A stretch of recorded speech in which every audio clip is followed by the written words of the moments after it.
Welcome to Auntie Life Unfiltered, the podcast where we say the things everyone else whispers, feels, or pretends they're totally fine about.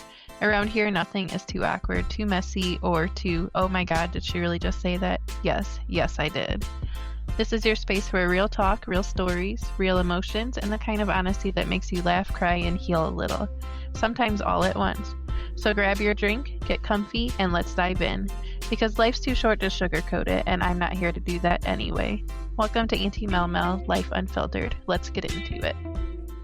Welcome back to Auntie Life Unfiltered. Today I'm joined by my cousin Brook and her little one there, and today we're going to discuss her choice to homeschool, what that means to her, what some alternative parenting methods that her and her husband do that, sometimes doesn't get a lot of positivity in the community, and she's not shy about it, and she's very open on it, and I think it'll be a great episode to just kind of deep dive and see her point of view, and maybe some of you out there can relate. Welcome, Brooke. Thanks for joining me today.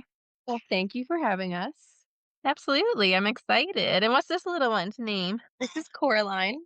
Oh, hi, Coraline. She's so cute. Hi. Awesome. Well, I know you're a mom of 6, so yes, I know you have a crazy busy life. I know there's been some military time in there and then moving all over the place, so I know you're always on the go. So let's start with your story. What led you to choose homeschooling and a more alternative way of raising your children? So we dabbled in it before, I want to say like 2 years before COVID even hit. And we kind Mhm. of knew that was the route we were going to go. And when they're younger, we've tasted everything from private school to homeschool to public school. And then we just really started looking at like how kids learn and what's beneficial and how they actually Mhm. develop and habits. And we're anti-government, and that's really Yeah, that's I like get it. Same here. really looked at like how much the government has control over them in public schools Mhm. and how little learning they actually do. We just Yeah. kind of made more of a move to homeschool and kind of cater our homeschooling to each child, because Right. that was the one thing we did not like about public schools. They all fit them into a box, Mhm. and each kid would like they'd lack somewhere. And Yeah. when we actually in like each child has their own individual education plan with us. That's Mhm. not the norm for a lot of homeschool families either. You'll find like a couple families that's very like strictly for like religious purposes or very Mhm. strictly like one mindset. But for Yeah. us, every child has an individual learning plan Yeah. to Yeah. cater to what they want to learn, or like I have a child that is full blown science. Like he Mhm. I will put this out there. He doesn't know what he believes or if he believes in a higher being. And I have another child who's a complete evangelical. Like he is Mhm. everything's about God. Everything is the purpose of that. And Right. we allow them to do that and we cater to them. Now it's not Yeah. saying don't put other things in front of them. We just Mhm. allow them to fully develop their own personality. Yeah. Yeah. I love that, and that's the way it should be is, let your kids, even from a young age, decide who they're gonna be, what they believe in, and as you mentioned, the government is so in the schools, and me and my husband are the same way, we're considered, like, conspiracy theorists and stuff like that because we believe all this stuff, and it's all finally coming to light more, and people are finally starting to open their eyes, and we're all sitting here like, "Yeah." We've all So, just been sitting here for 5 years, like yeah. waiting for everything to be Yeah, shown. for sure. Every single day, I'm like, "Who knows what's gonna pop off today?" So, and that's, I've been kind of more I don't have children, but even in my own life, like, we're trying to cut more of, like, working for the man, all that type of stuff out of our lives, trying to do more stuff for myself. My dream is to have, like, a homestead, living off the grid eventually, raising chickens and doing all that stuff, and we'd love to have, like, my brother and my mom on the same land with us and everything, so I definitely get that, so Was this your vision for motherhood, or did it evolve over time? I definitely evolved. I mean, if I look back 20 years ago to myself, if you even told me I was gonna be a mom, Yeah. the idea of me being, like, domesticated probably was never, like, a concept to me, and Mhm. then I don't just something clicked, like, early 20s, and Yeah. I really felt a call, just, like, intuitive calling, and we had one, and then when she was about 6, 7 months old, we're like, "Oh, well, we really enjoyed this." We had another, and then we just kind of, like, kept going. I will say the 5th was a surprise. He kinda, Yeah. like he was not expected, and then we decided to even things out with her. Nice. I mean, I'm pretty sure at this point we are done. Yeah. We're absolutely we've kind of hit our our max of our, like, emotional, financial needs and Mhm. everything Yeah. without having to do without. So Right. we're at True. a pretty solid stopping point. Yeah. I think 6 is good, but that's awesome too that, you knew that's what you wanted eventually. It's funny how that goes too. I had a friend when we were younger, like, I was the one that everyone thought would have, like, a million kids, and she never wanted children. Now she's a mom to 4 boys, so yeah. It changes, and you never know, and especially when you're in relationships or just how life goes then. But I think it's amazing. What age ranges are your children currently? So I have a 13-year-old, and then the next one turns 12 next month, and then I have 9.5, and then the 4th will turn 7 this weekend, and then Nice. we have a 3.5-year-old, and then she is 7 months. Aw, awesome, yeah, so there's a wide range in there. Got the So teenage our attitude coming. our older 2 are 16 months, but outside of that, they're all, like, 2.5, 3 years, which is pretty Yeah, to me, it's pretty easy to for me, it's yeah, easy to handle. I know from the outside looking in, it right. it's pretty crazy. It's scary Yeah. looking. Hey, it works for you, and, you're a great mom, and I'm sure your children, they seem like wonderful children, and the way you do things is awesome. I love following your journey. She posts on social media a lot what they're doing throughout their day, to show that, like, homeschool is not just sitting reading books or, like, being stuck inside a classroom or from, like, 10 to 6 every day they have to do work. Like, you go out and take them in the real world, show them things, take them out to eat, let them to do fun things, so. Yeah, so our rule is they only do it's also age-based, but the max Mhm. intentional learning they do a day is 120 minutes. So 2 hours max is what they Yeah. actually do behind a computer or workbook. Everything else is more real life or, like, Right. applied somewhere else. Like, my boys, they are required to be outside until 10 AM every morning. They wake up, they eat, and they Nice. outside and play. Yeah. They have their energy out.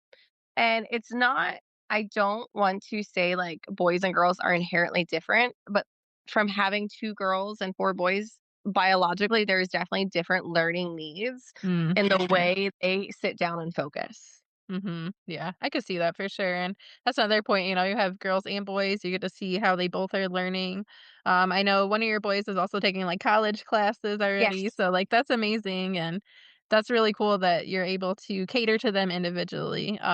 My brother growing up, he was always advanced, like, they always wanted him to, like, skip grades and stuff like that, and he hated the attention of that.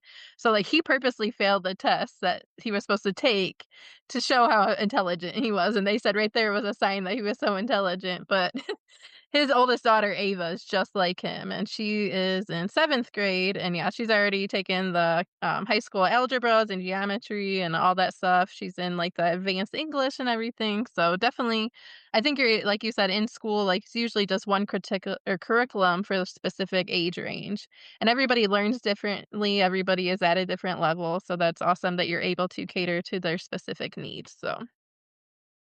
Yeah, it's definitely different, and I will say, like, gifted kids struggle the Mhm. most in middle school.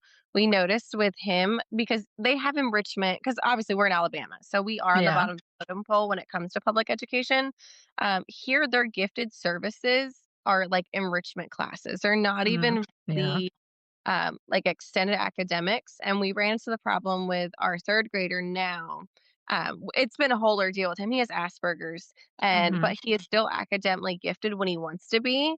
But Right. because this combines with ADHD, he can't pass the gifted test to put him in the gifted program, so he doesn't get to do Mhm. the treatment because his attention span doesn't actually allow him to process his test properly.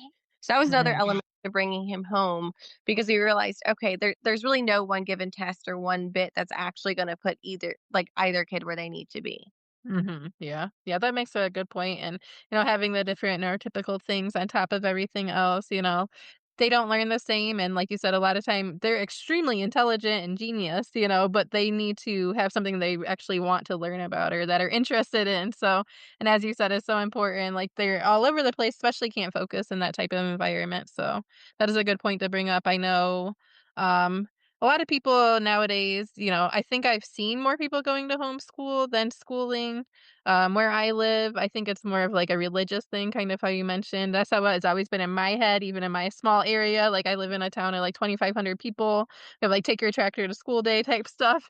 Anybody that was ever homeschooled when I was in school, was is for religious reasons.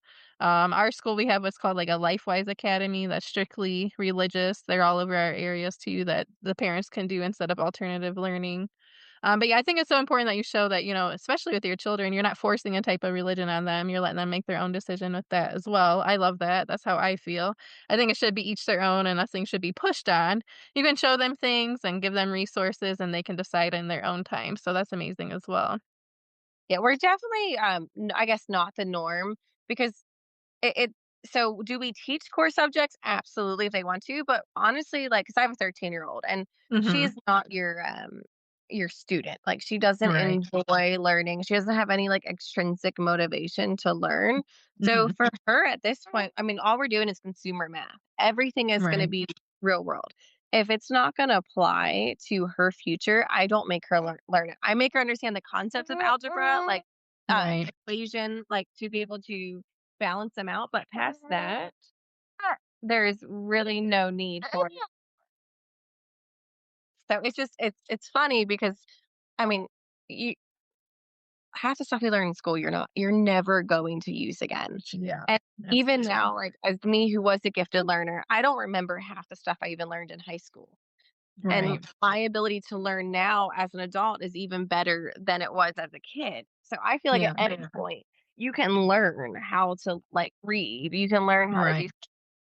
And my biggest thing with my kids, no matter what their viewpoint is, they have to be able to discuss their viewpoint properly and healthy with another individual. They have to learn Mhm. conflict resolution.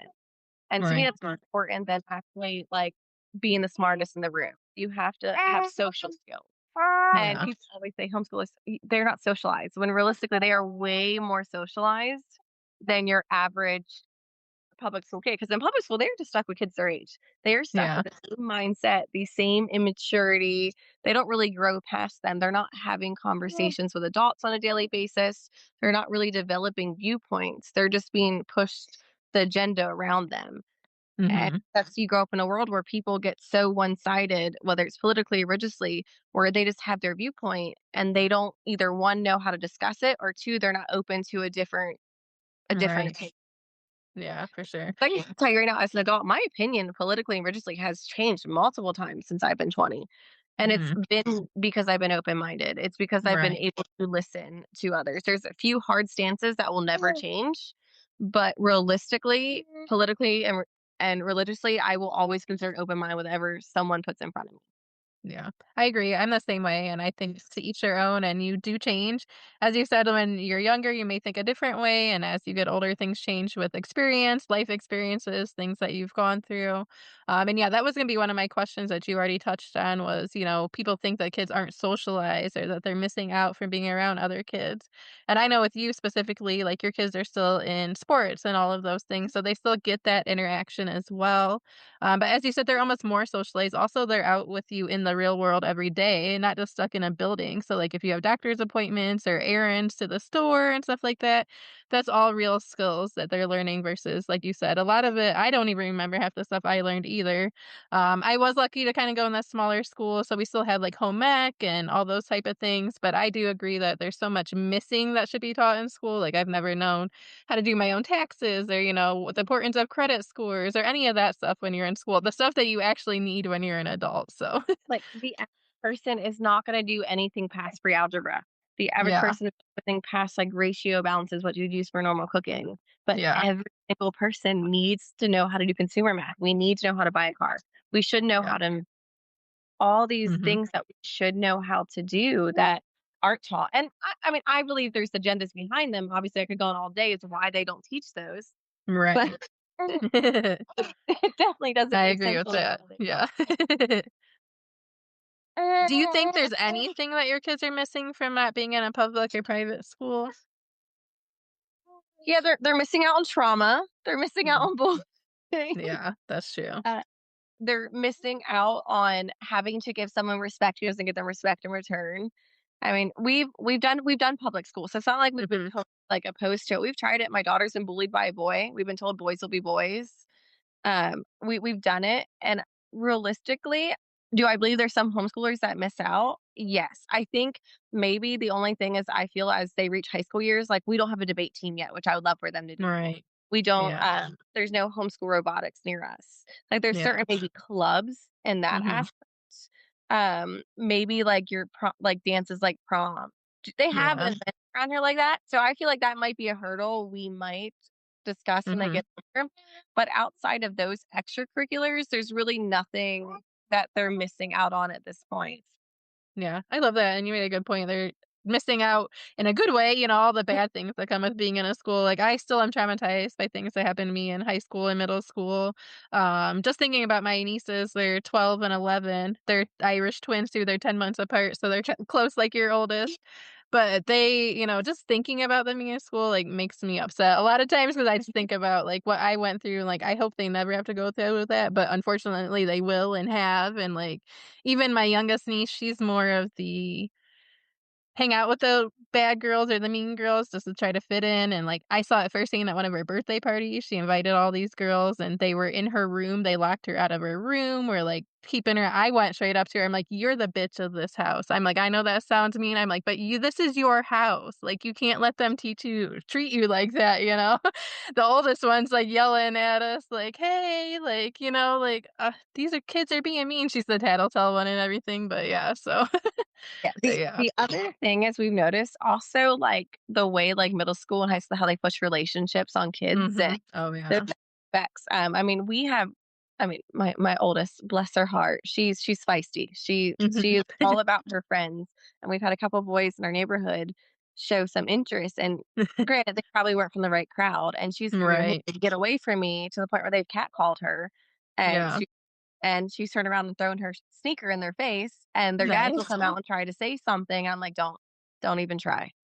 Yeah. Like, don't even try to push that because she'll throw punches if I let her to your Yeah. son. Like, I don't even care. Right. Yeah.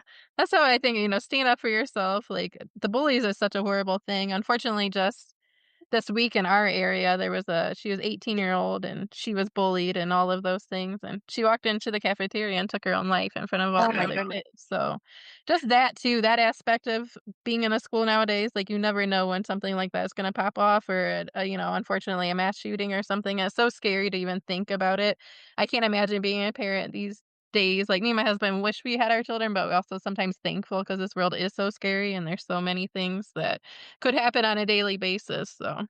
So, we live obviously in like a suburb, like rural area of like a major Mhm. metro area. Like three of the rural towns in this Yeah. metro, like 45 days have had some type of weapon incident at Mm. this, and Yeah. and you're putting a bunch of kids, hormonal kids, in an environment with other hormonal kids that Mhm. would be no responsibility. Like, there's no hierarchy outside of social hierarchy, which is very unhealthy for kids. Yeah. Yeah. Where the normal type of environment, you have the older take care of the younger and set examples versus Mhm. constantly being type of, I guess, like competition with those around you. Right. Yeah. Yeah, that's a good point, and having the different age ranges, just having them all in that same mindset. Like you said, the hormones, they're all starting their menstrual cycles, and the boys are going through all their things, and yeah, it's a lot. So, yeah, my youngest niece, their mom is actually a police officer, so she had a hard time going into middle school this year because of, like, shootings and stuff like that, and worrying about her mom when she was at work and stuff like that. They had to speak with, like, the counselors and everything on it just because she didn't even wanna go to school. She was so scared of everything, so And that's the thing. So counseling is so, so important for middle schoolers. yeah. And that, Yeah. like, our this we have her and like her weekly therapy just to have there, because we're Mhm. very close with our kids, but at the same time, there are gonna be times that they're just not comfortable sharing stuff with us, regardless of how close we are. So, Right, yeah. uh, but like when she was in public school, I reached out to the counselor there. I mean, 6 times, be like, "Hey, I think she's struggling in these areas. Can you reach out to her?" Not, nope, because Mm. she wasn't deemed like a problem child, Yeah. so they wouldn't like take their time. There wasn't time for her. Yeah. That makes sense, and it's sad too. There's so many of them, and they have to go with the ones that are more troubled, but everybody needs some kind of help, everybody needs some kind of therapy, and I think it's important, like you said, middle school is probably the start when everybody should be really getting some kind of counseling because that's one of the most traumatic experiences of our lives is going through middle school, so Aw, hi, babe. What are you doing? Now, I know that you've, of course, probably have faced judgments from family, friends, and strangers. What are some of the things that you've had to go through in that? We obviously have a lot of, like, unpopular opinions in our house. Mhm. I guess our biggest thing is we are so child-centered in our house that everything is so family focused, and I won't tolerate anything less than that. Yeah. And, so obviously our views on alcohol in the house, Mhm. like, we get criticized because we don't like, we won't drink in front of kids, like, we don't believe in getting drunk in front of the kids, we think Right. Yeah. it's wrong. Yeah. I mean, I can go on all day on that one. Medical standpoint, we believe in a lot of medical freedom, very, Mhm. like, holistically. I mean, my 5th child, I free birthed him at home with no, like, Right. medical professional present. So we do have a lot of those aspects that get a lot of a lot of Yeah. crap from people. I think our option to free school, I won't use the term unschool because we still have Mhm. structure in our day, but Right. just how we cater to the kids, and I just don't push the normal curriculum in front of them where I'm Mhm. not just gonna have them write because they should be writing a paper. Right. If Yeah. they don't wanna do it, I don't make it. Our other thing is I don't my kids don't owe respect to adults because they're adults. That's a big one. We've had people Yeah. in our neighborhood not like it because they've been confronted for no reason in our neighborhood, and my daughter straight up been like, "I don't have to listen to you because you're a grown man." And Yeah. they haven't liked that. Like, we had an incident over 4th of July where no, this wasn't 4th of July, it was back in September. So we have 2 middle schoolers technically. We have a 6th and 7th grader, Mhm. and, there was a middle school dance coming up. Mhm. And I guess another girl in the neighborhood wanted to go to the dance with our son, which no, I Mhm. don't really care. Like, at the end of the day, like, it doesn't Yeah. bother me if he goes to dance with a girl. And there's another girl in the neighborhood that's younger than him that I guess, like, they have a more mindset where, like, crushes and stuff are kind of, promoted, and I guess he Mhm. he was crushing on my son, and my daughter was walking with the other girl who is my son's age, and they're just Mhm. talking about the dance, and this young girl, we're talking like 10 years old, went back to her dad and was like, Aubrey's belittling me. She's making me feel this, that, and that.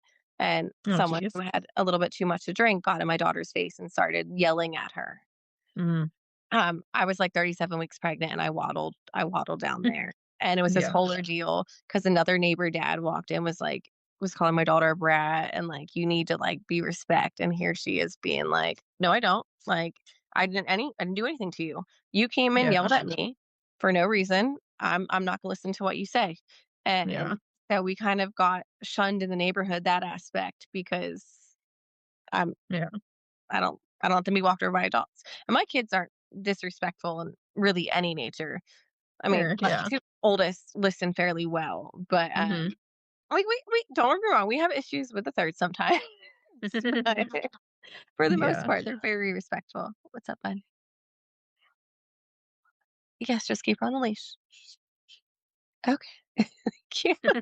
He has to take her dog for a walk. Oh, yeah, and I love that, and I know you're like, you don't care, it's your life, you're not gonna let people treat you that way, and I think that's important because that's something that a lot of people end up having trauma about or needing counseling about is, when we're kids, we have to respect the elders, listen to what they say and stuff like that, and I love that your daughter knows that that's not how it should be and that, she can stand up for herself and she doesn't need to listen to these random adults yelling at her, so and I have had issues. I have alcoholics in my family. I have a weird relationship with alcohol myself, and I agree with you. I don't think that it should be in front of your kids like that, and you're wasted in front of your kids. Like it's so traumatizing. Like I have stuff from my childhood that is still in my head, being around alcoholics and people drinking and stuff like that. So, So, my perception, obviously familiar issues with alcohol and stuff like hmm that. And I try to tell people, it's just you think it's okay because society has made it hmm so norm. And it's yeah, not me projecting my trauma onto others. It's just a real belief of you like I don't think people understand because I tell people how many affairs would be prevented if there Mhm. wasn't alcohol? How many domestic violence situations would be prevented if there wasn't alcohol? How many worse situations would be prevented? And also, do we drink? Absolutely. We drink alcohol. I mean, my kids, Mhm. I can count on like a handful of times they've seen alcohol, but they've never seen me really truly buzzed. They've never seen me drunk. Yeah. And it's not that we don't model it. It's we talk about it all the time. We discuss it. Mhm. There's nothing taboo. We do science experiments with it. Yeah. There's nothing taboo. We cook with it all the time. But Mhm. I don't believe it has to have a place in every day for kids to learn healthy use of it. Because you like Yeah. when you need to do it in front of you to show it's safe consumption. It's like there's a lot of things that we don't do in front of our kids to show that it's safe Yeah. consumption. Like, Yeah, for am sure. I Yeah. doing other stuff in front of my kids to show them it's safely? No. Like, Yeah. does it they're not learning about it safely? Absolutely not. And it Right. just I think, like, I mean, I've done obviously, if anyone follows my Facebook page, I literally went viral over the opinion on it Mhm. because, like, you have moms that bring full-blown wine bottles to games, and I will stand by that's an alcoholic. If you Yeah, have for sure. hope and try to tell me justify that it's too hard to get through your kid's game without Yeah. drinking, I'm gonna call you out on it. And I sit all weekend at soccer games, literally Friday, Mhm. Sunday, we spend there, and I love it. You could not convince me to not be present for that. Like, Right. Yeah. suck sometimes in the heat and this and that, but does it mean I Yeah. enjoy?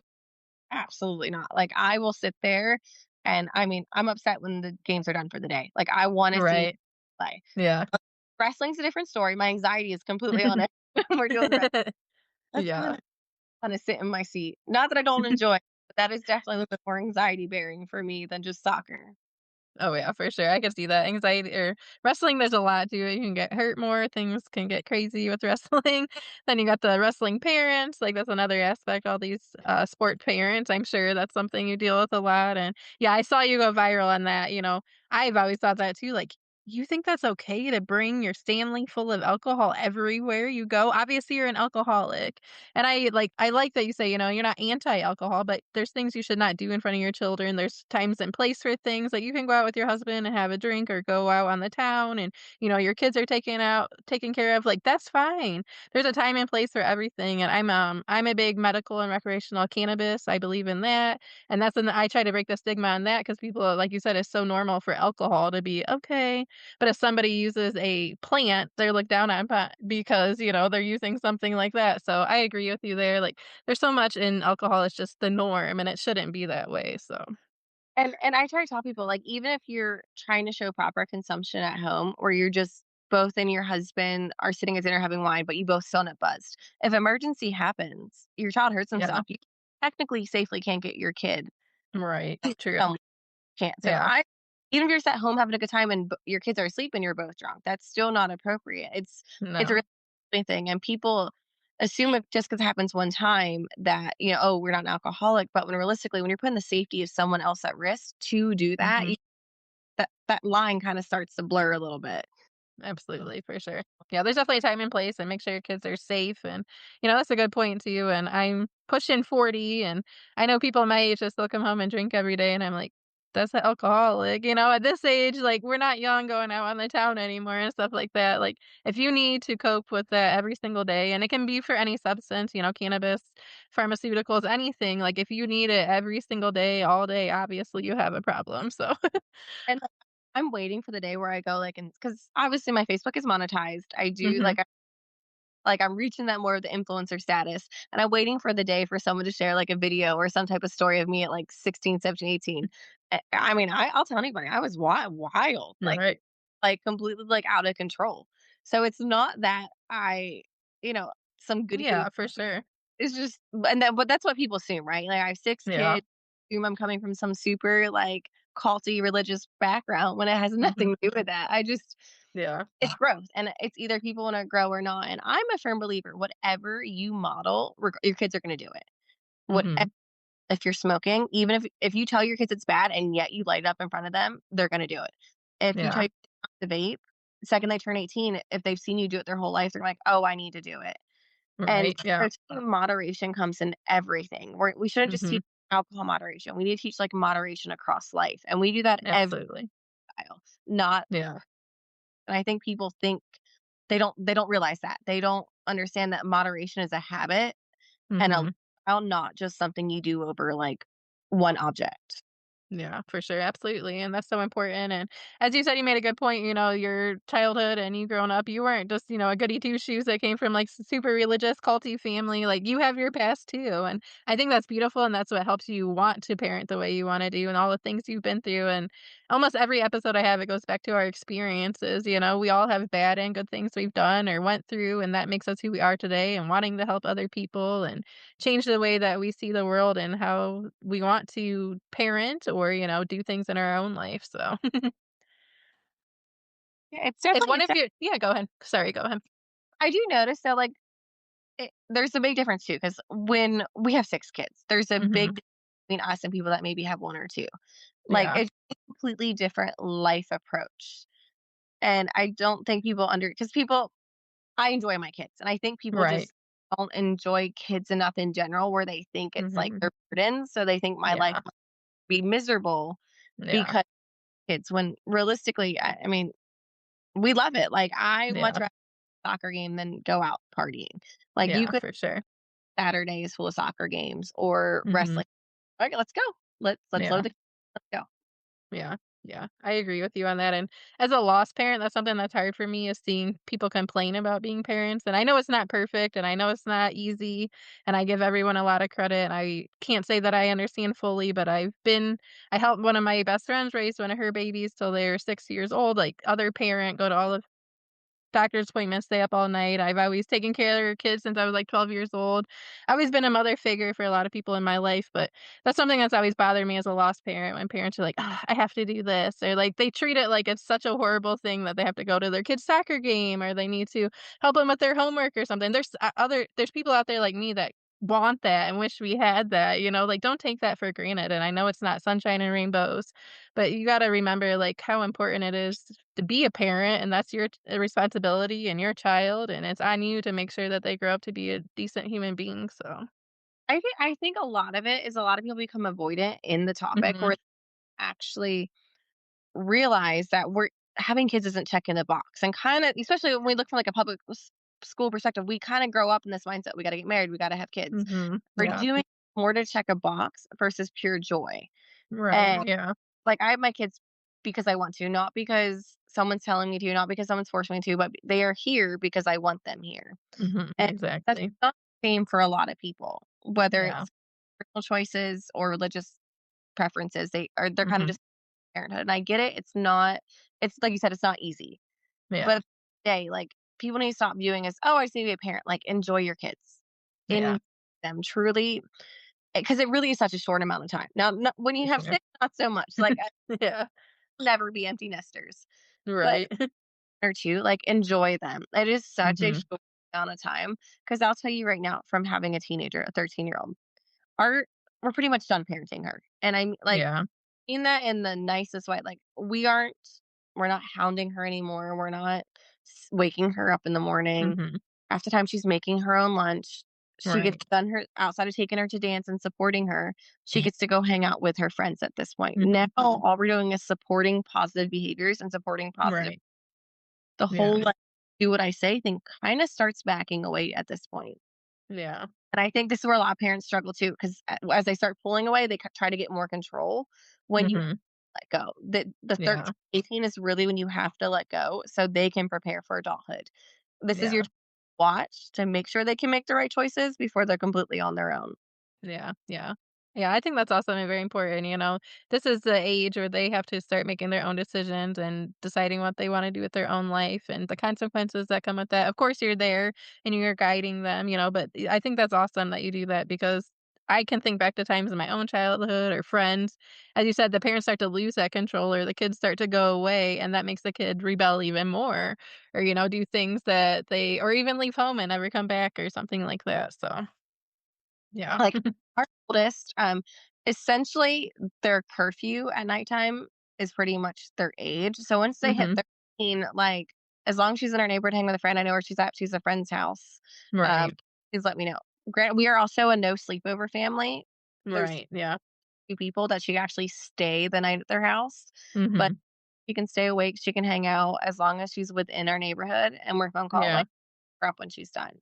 right. Uh, really have had no issues. We've had minor things here and there, but I wouldn't compared to what I've seen, we really Mhm. don't have a lot of rebellious behavior from Yeah, that's awesome. but we do like they have a lot of free range, so at the end of the day. Like, Yeah. and that's things that like I said, it's one of those things that people don't agree with. Like our kids are allowed to curse if they use Mhm. properly within the house or know their Right. I mean, I'll drop the F bomb half the time here or Right. there or this and that. And as long as they know their audience, Mhm. I mean, I'm not gonna say anything. Like I'm probably gonna be like, well, I mean, and I think that Right. I have the hardest time believing because I'm not giving them any expectations I don't expect of myself. Right. And Yeah. learn so much where half the time they probably behave better than me and my husband do half the time. Like like some of them are like my 11-year-old. He's probably a much better person than either my myself or my husband. And I mean, Aw. he's just a really good he's a really good Yeah. and that's another thing Yeah. I tell like as a parent of 6, your kid's either gonna be a good kid or they're not. You can be a perfect parent. I mean, do everything right. And either they are gonna turn out okay or they're not. Right. Yeah. It at the end of the day, you can do everything and you just have to step back. You have to know when to step back and let Yeah. them Yeah. Everybody's their own individual person. Everybody's made up differently. As you said, you can drill it into their head and teach them a certain way, but they're still gonna end up being the person that they are meant to be. So, and I think that's important too. I think as a millennial too, I've seen it more in my own life with my brother and his friends and my own friends. Like they cuss in front of their kids, they do all that kind of stuff, but the kids know the right ways to use it and when it's appropriate, when it's not appropriate. Like, my nieces have grown up watching Bob Burgers and Family Guy and, like, all that kinda stuff. Like, my brothers never hid music from them, like, I don't hide music from them when I'm with them. They know, though, they know that you can't just walk up to somebody and say this or do that, like, they know the right context, and I think that's more important because they see it used openly and what it's supposed to be used for versus, like, "Oh, that's a bad thing." Then those kids really are gonna wanna use it and use it more often, so and like don't get me wrong, our like I said, our 3rd child has Asperger's and there's Yeah. times with him, he has a switch with his aggression that obviously we Mhm. work with and things like that. Yeah. So there's moments where outside the house not so much, but there's like between his siblings where he does use choice words that we do have to back. Right. Yeah. But does it mean we're gonna completely cut off that ability? No, because we are just as right now, I think my almost 7-year-old screaming is Oh, so no. if you ask any big family, there's always one. There's always Yeah. one in every room that raises your blood pressure. There's always not that you care about them any less or anything. Oh, There's yeah. one that if you get a phone call at 1 AM, 20 years on the road, Miss them. who's gonna be the problem starter, and for us, it's our 4th. It's our 4th. Yeah. And we do everything we can, but he is just we're trying to figure out our ADHD and channel it where we need to be, but he is Mhm. the one that Yeah. he's a little bit more difficult than the others. He's the one that has made parenting hard.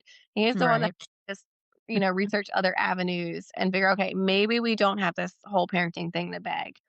And that's Right. parenting. You're going to be put sometimes with a child that it's going to be Yeah. different.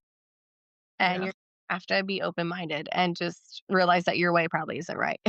Yeah. Yeah, that's important too. It's not all sunshine and rainbows. Your kids aren't perfect angels. There's always gonna be, and as you said, especially the larger families, there's definitely gonna be different dynamics.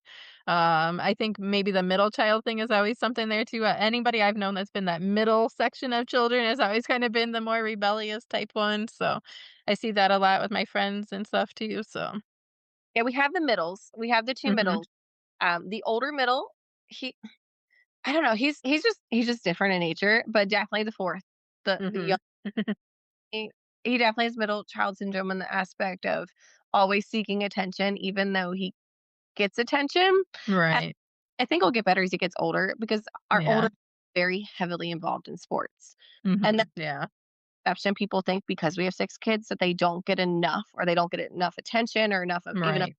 them, where we've always said that we will always have kids as long as we can meet their needs. And that's why I said we're kind Mhm. of now. But Yeah. every single one is in some type of activity that probably costs us thousands of dollars each year. They're Mhm. allowed them to commit to it to however they want. And then we also Right. know that the older kids cannot raise the younger ones. Mhm. Like our older ones have never changed a diaper. Mm. Yeah. And that's something I'll stand by and I will use as the flex. Our oldest daughter has never changed a diaper on her younger siblings. Like you can ask her, Yeah. nope, never changed one. The most they've ever done is help make a bottle. Like, hey, go mix it. Yeah. So they do that. As far as, like, babysitting goes, if I need to run to, like, the store, like, 5 minutes down the road, I'll be like, "Hey, can you watch the two-year-old for 5 minutes?" And that's really Yeah. we've ever we don't put any type of adult responsibilities on that way. If it's not a Yeah. responsibility that they have chosen to take on, they will never have to do it. And Yeah. Yeah. and we've noticed that changes the dynamics of us compared to what we have seen in other large families. Yeah, yeah, that's true, and that's a good point that a lot of people probably don't realize, and I've seen that talking to different people, and, I've been kind of researched eldest daughter syndrome and went through stuff like that, and I think that's a lot people parents don't realize, they put all that pressure on the older kids to take care of the younger kids, and they're like, "Oh, I have these older kids, I don't need to take care of the younger ones." Like, that is so wrong to do that to them, cut their childhood short, they don't get to experience all the same things that the other kids are experiencing, so, yeah, that's awesome that you do that. We always joke about our oldest. God, she's gonna kill me if she ever hears me say she we joke that she's never gonna leave home because, like, spoil her, but she's how do I say it's like she just like to do dishes and like she has some sensory stuff going on. It's like the whole washing dishes Right. where she's still very dependent as independent as our children are. She's Mhm. still very dependent for 13, and I think for because she knows that will help her with it. And Right. at the same time, even as much as I promote in like independency, I love that at 13, the oldest of 6 kids, that she's still like Yeah. doesn't have to like run the house or help out. Yeah. Yeah, that's for sure. There's something beautiful about that for sure. She still gets to be a kid and need you and want you, and she doesn't have to worry about being a parent or stepping into that role, so Like I couldn't imagine like, I think back to me 13, like having younger siblings to care for. I would have gone insane. I would Yeah. have gone insane. And like I'll tell you our kids fight all the time. Like it is they fight and we're in our own like weekly therapy. I mean I believe in therapy in general and um Mhm. has always said, if your kids fight with each other, it's a good sign. Yeah. It means one, they feel safe, and two, that they're not forced to have to care for another one. They're fighting because they don't view parentification. They don't view to have Yeah. to care for it nicely. They're fighting because they're literal siblings. So that was Yeah. like our middles. It's World War III every. They will go from Right. fine to absolutely, I mean, just brawling. So it is free status, but I've been told it's a good thing. I've been told to Right. like, it's Yeah. Yeah, I think so, even with my nieces, the 12 and 11-year-old, they're sisters, they fight, they're gonna fight. My mom come from a family of 5 girls, my dad came from a family of 4 boys, like, I just think it's natural to fight, you know what I mean, with your siblings, as you said, it shows that they're independent, they don't have to agree with somebody all the time, they know how to debate, they can show what they like and don't like, so I think fighting is natural in any kind of situation. Of course, there's times when it's too much or something, but I think it's natural for us to fight. People that act like they don't fight or have never fought are ridiculous, so yeah, and I tell people the dynamics of 2 kids, like 1 or 2 kids is so drastically different. And people Mhm. I was like, "My kids don't need to socialize. They deal with conflict resolution on a daily basis." Like, Yeah, for that's sure. great, it's conflict resolution of whatnot. But Right. there's so many misconceptions about large families. None of my Mhm. kids share a bedroom. The older 3 Mhm. all have their own space, and we co-sleep. So the younger Mhm. 3 technically are still in our bedroom at their choice.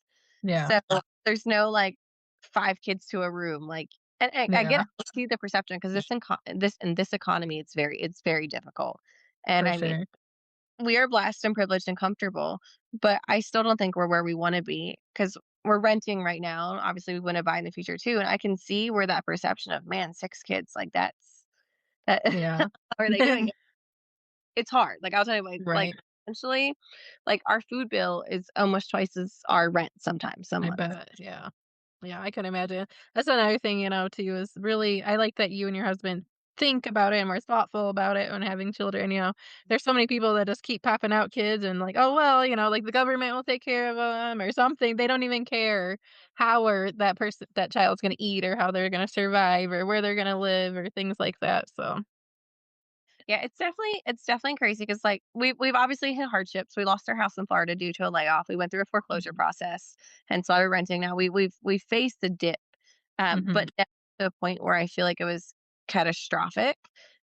And unfortunately, and that's why I tell people, like, it's hard for us sometimes because you see people that consistently abuse the system, or there were times that we needed a little help, and because of our tax return for the previous year or our current income, we couldn't get it. Yeah. Uh, we are nowhere near close to qualifying for any type of assistance. And not thankfully not that we need it at this point, but you can definitely see where I can see where it can be abused easily. I can For definitely sure, see where definitely. it's easy to rely on that. I mean, food is insanely expensive. It Uh, is. Yeah. we can easily spend $600 a week on food. Like, not even Mhm. thinking about it, and it's not even wasteful. And we were even just talking this week how we need to go more to ingredient style, where we need to, like, make our own, tortillas, make our Mhm. own bread. I used to be really good about that. When I wasn't so stretched out and the kids were younger, Mhm. I would make all our bread, like, I'd do homemade kombucha. Granted, we did have almost an acre, so it was a lot easier. Right. Now Yeah. that I'm kinda back into the suburbia life, it's a lot more difficult to do. Yeah, for sure. But it's just, I tell people, like, inflation, it is, I don't think, and I think that the older generations don't realize how hard we have it either. No, Like, between definitely. college costs and housing cost, and I think other people assume why it can be so hard to have 6 kids. Like, all our kids' college is paid for. We've made sure between our military status and VA status to move to the state that will give them free public college if they choose to go. Right. And granted, they're Yeah. not required to go. But yes, we've made sure to take that element out of it for them. So it's those are just strategic things where we have dental, making sure we have dental insurance, making sure, thankfully, we do have free health insurance through my Mhm. VA benefits. So we do have limited costs compared to other big families. I think those are the things that people assume why it's so hard, because the average American is paying, like, we looked at secondary insurance when we had a health issue come up for one of our kids, just to Mhm. see if it would help. And our monthly deductible for our family size would have been close to $3,000. Ugh, yeah. So I can see, I see why there's such a negative perception on large families, because Yeah. it can be difficult. Thankfully, we're Yeah. in a privileged status where it's not difficult for us. Yeah. Yeah, that's so true, and thanks for bringing all that to light and speaking on that and on your personal experiences through all of that. It's not easy, nothing's easy. And yeah, you made a good point, even I don't have children, but just me and my husband, of course, we've all went through hardships, especially in the last 10 years or so. Life is not easy. This world is crazy. And you made up a good point. A lot of the boomers are like, how are these kids not surviving? And like, they can't buy houses. Like, we rent too. We don't own a house or anything. I'm almost 40. I've never owned a house, but like, it's impossible in this day and age, even with just 2 people, like, groceries are insane, like, it's crazy and that's why I would love to be able to, like, grow like, I can do gardens and little things like that, but, to be able to and we're lucky enough we live, close to Amish communities, so, like, the farmers markets aren't as expensive here as they are in, like, big cities and stuff like that because the Amish sell it dirt cheap. So, like, we do have the option to get organic foods and stuff around us, but yeah, especially being in a suburban area, I can imagine it's so hard to do those type of things in that environment, so And the housing market, across the entire country is absolutely insane. And we've bought 5 houses in the last yeah. 15. We've had them as rental properties. We sold them all 2020. Like, we had bought our dream house in Florida and we lost it. Mhm. And it's crazy because I remember, this is, oh God, 14 years ago. Like, this is a while ago. Our first house we bought was brand new in Texas, like a brand new cookie Mhm. cutter house, 4 bedroom, 2 bath, beautiful subdivision house. We paid $130,000 for that Oh, house. wow. Yeah. Like, Nowadays, that would be yeah. now, and then even our houses in Tennessee we bought 10, 12 years ago. It was sitting on 2 acres, it was brand new, it was 240,000. That Mhm. same house now is listing for 450. Yeah. Like, Yeah, it's and that was, insane. like, almost like a starter family home. That was when we just Mhm. had 2 and we're pregnant with a 3rd. Yeah. Now, owners are renting because realistically, to get what we would need to support them, Mhm. plus look at the future down the road, grandkids and stuff, we're looking at 6, 7, $800,000 for a house that would Mhm. really be considered comfortable. And Absolutely. it's it's really crazy, and great interest rates too. Back all our other houses, the most we ever paid were 3.75, but the last house Mhm. being a 3.125. Yeah. And now, like, we're talking 6%. That Yeah. that is drastically, like, Yeah. Yeah. different from the house. Yeah. It's kind of a day and age where it's like, if you are thankful to have somewhere to live, try not to leave. Even with renting, like, you're lucky to find somewhere that's cheap enough, they want you to make, like, 3 or 4 times what the rent is nowadays, like, how are we supposed to do that, So, it's scary, and like, we were saying, a lot of people are, "Just buy." You can't just buy, there's so many factors with that, so, we just all kinda are lucky to have a h roof over our head at this day and age, so Yeah, and that's why I tell my kids, "Just be thankful," because of course, they miss their big house in Florida and then all that, and I'm just like, "We're privileged." I was like, "We still live in a nice subdivision. We live in, like, a house that's barely 5 years old. It's Right. nice." Is it cramped? 100%. I Yeah. feel they don't feel cramped so much. I feel cramped, and I think Right. it's more 'cause of yard space, but it's just like I said, taking a step back and realizing how privileged we actually are compared to some people. And it's that humbling, like, okay, we just need to step back and just keep the hustle, just keep hustling harder. Because a lot of times Right. you'll see the comments, "Oh, must be nice." There is no must be nice about our life. No. Yeah. Everything we have has we've worked for it. Like Mhm. I mean, like we come from nothing. Right, yeah. There, Yeah. there's You no made what your life generational wealth. is, so There's no yeah. generational wealth Yeah. supporting. We've made poor choices, we've like I said, we've had a house go to foreclosure. There's so many poor choices that we have absolutely made that is still our fault at the end of the day, Right. but it's it's you live and you learn, and Absolutely. it's it's just life, I guess, at this Right. point.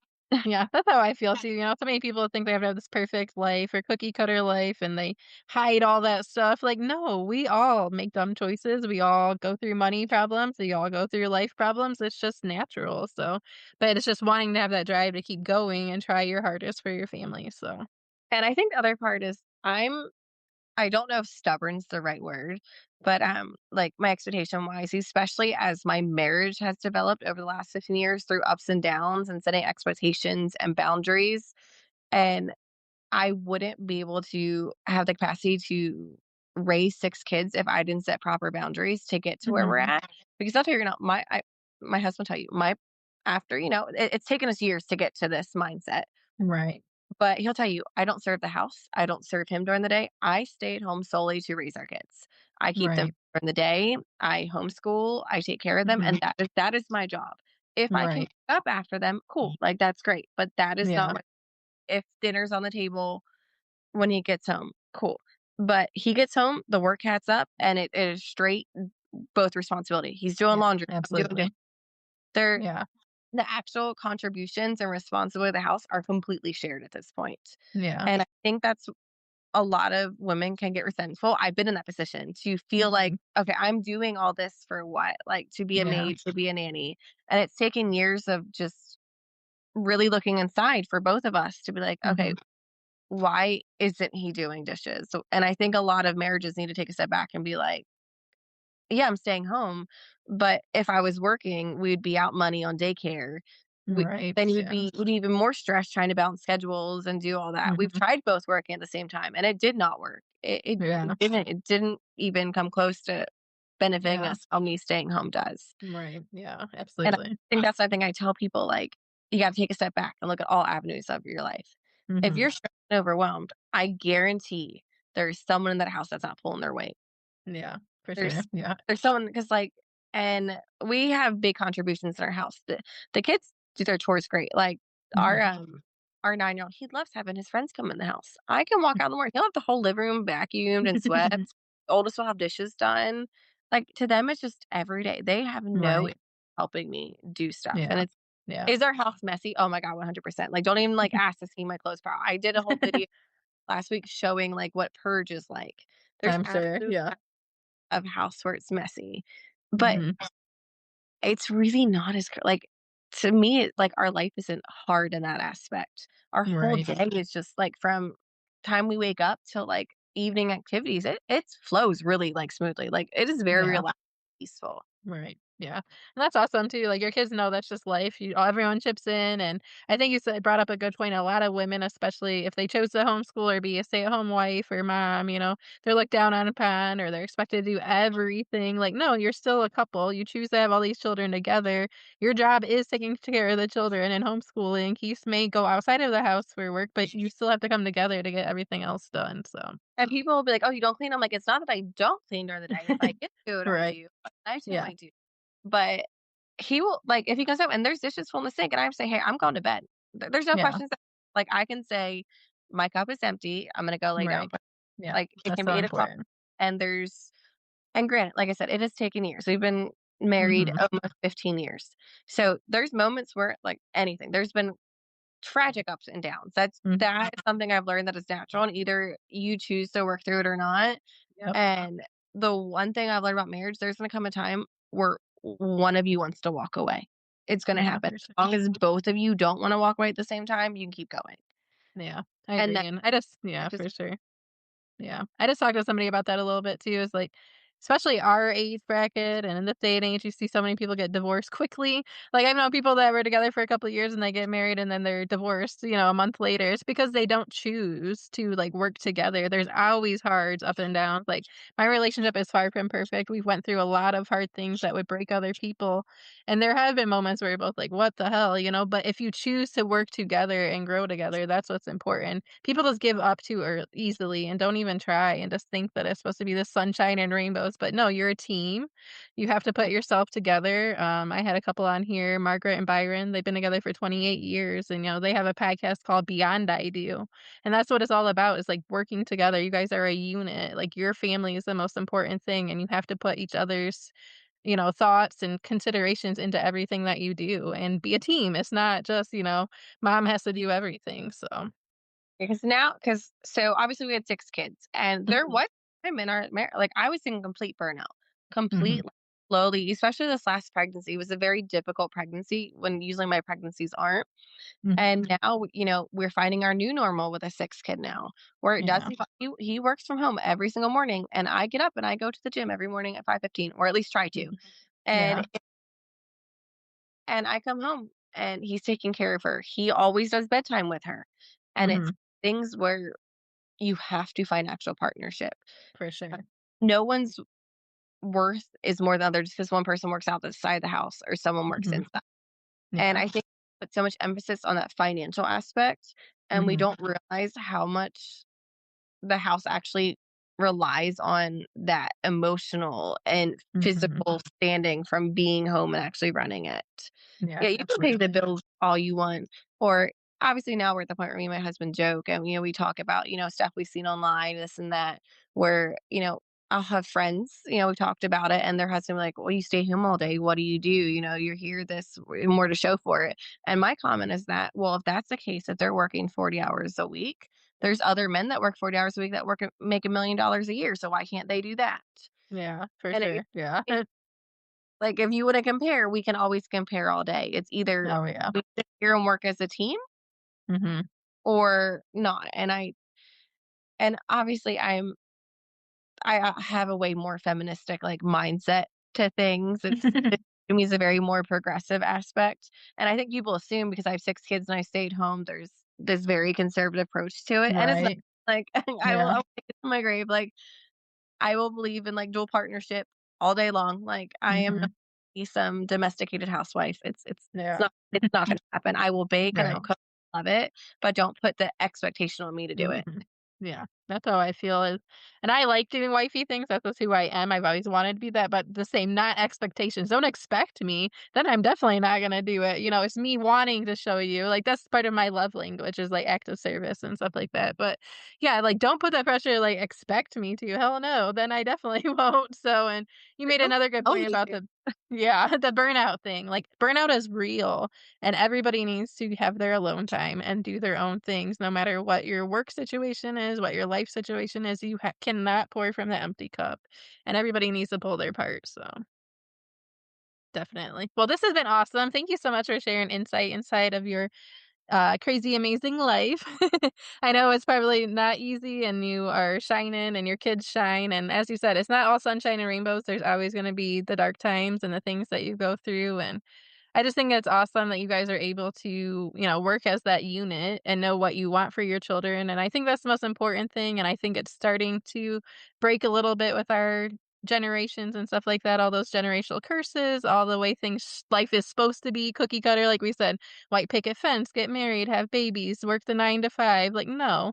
We all need to be happy for our own selves, do what works for us, and if someone else has something to say about it, oh well, that's your own life. Look at your life internally and see what's going on in your world and see if you're perfect and can judge. So, No, I tell people, like, I don't put expectations on anybody else I don't put on myself.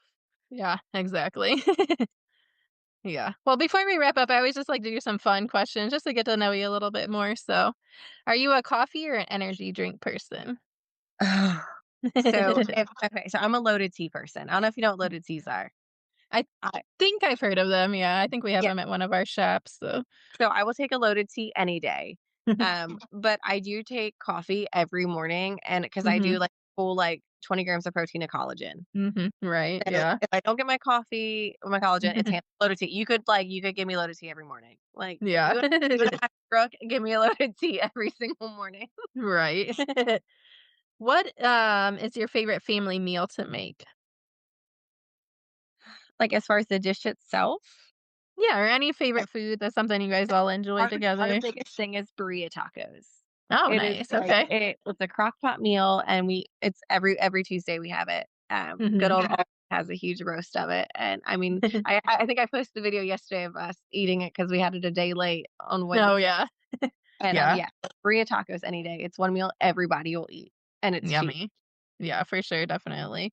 And I bet that's a big thing in your family, things that can make multiple meals or like something you can throw in the crock pot that you can do multiple things with. So that's awesome too. So, do you have a favorite movie or comfort show? So, we The Office is a Okay. really big Yeah. one. Yeah, Yeah. that's one that will be on repeat, like, Yeah. consistently. Yeah. I like that. That's And then always a for good one to have on. So, the middle, like, I can put okay. the TV and everybody will stop what they're doing to watch it. Nice. I love that. If you had one full day completely alone, what would you be doing? Getting If I had a choice, it'd be more tattoos. Nice. I like that. As a mom, if I had a full day alone, I would be parking my butt in a That's tattoo channel. awesome. I love that. Big family road trip or staying home? Road trip. Road I trip. You could load me up in a caravan and I will drive the country, like, all Yeah, day. nice, I love that. What's the most favorite place that you've ever been to? I know you've moved a lot with the military and things. We have been so many places. So I loved Arizona. Like, Mhm, Arizona is definitely one of those places that just there's not a lot like it. I mhm, haven't been to a lot of national parks that I want to go to. But another favorite is, like, St. Augustine in Florida. okay. Yeah, Like, historical sites is, like, probably my favorite stuff. Those. yeah, But yes, I would say it's a top. I don't know. We've been so many places. But yeah, so between right now, I would say between Arizona and then mhm. St. Augustine would probably be my two favorites. Now I have to ask this, I know you're from Jersey area. Now, is there anything that you miss in being in the South now that you just miss from the Jersey or that's home that is not available down there? So we actually just had this conversation the other night. I miss, like, the location of actually being close to, like, when you look at, like, the location to New York, the location of Philadelphia, Mhm. you share, Yeah, like, a nice location of it. And we yeah, whole conversation, everything we miss, like, mhm, Philly cheesesteaks. mm, There's a lot there to do, there but is. there's no Southern hospitality. Yeah, that's true. And Yeah, there's a big difference. Like, when I say, like, a big difference of growing up in New Jersey to now being where almost everyone is nice. yeah, It yeah. there's a big difference.